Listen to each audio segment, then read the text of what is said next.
The challenges that the hospitality industry is facing is enormous. As you know, the services sector is the worst affected. So let's just elaborate on that. Who actually is the most affected? It's the owning company. It's the owners, because when it comes to the financial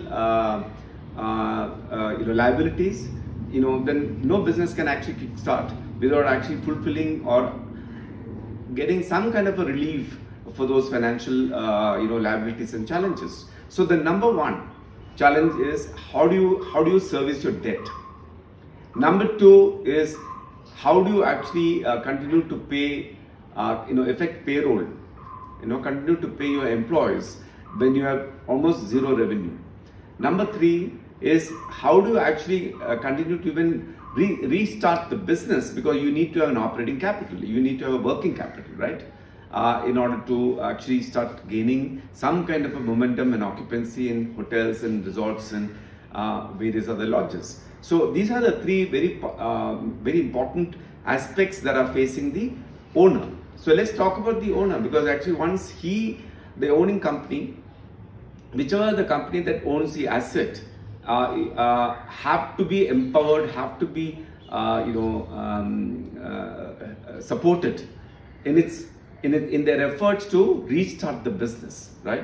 So where does the government come in? So let's talk about the government, because that's where in any nation, it's always the government which comes to the rescue of the business in an unprecedented emergency that we are facing, right?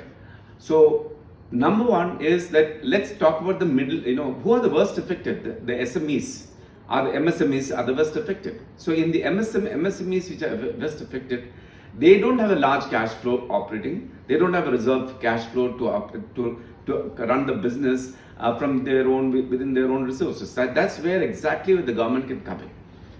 They can come in and announce 3-month or 6 months moratorium in terms of interest refund, reimbursement, interest payment, EMIs.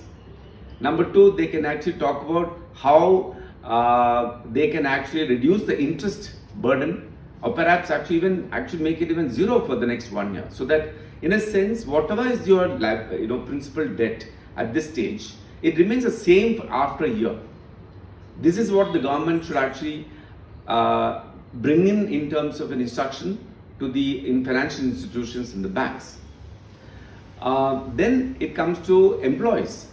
How do you continue to fulfill the mandate or the appeal given by the government that the employers must make all-out efforts to retain the employment of middle level and semi-skilled and skilled level vulnerable sections of the organization.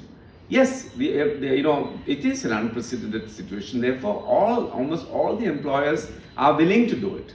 It is not just about the willingness; it's also the capability and the capacity. So that's where the government has to come in and probably come up with a response to our suggestions that bring in a certain amount of in the 35 or 40% of the salary that has to be given to the employees.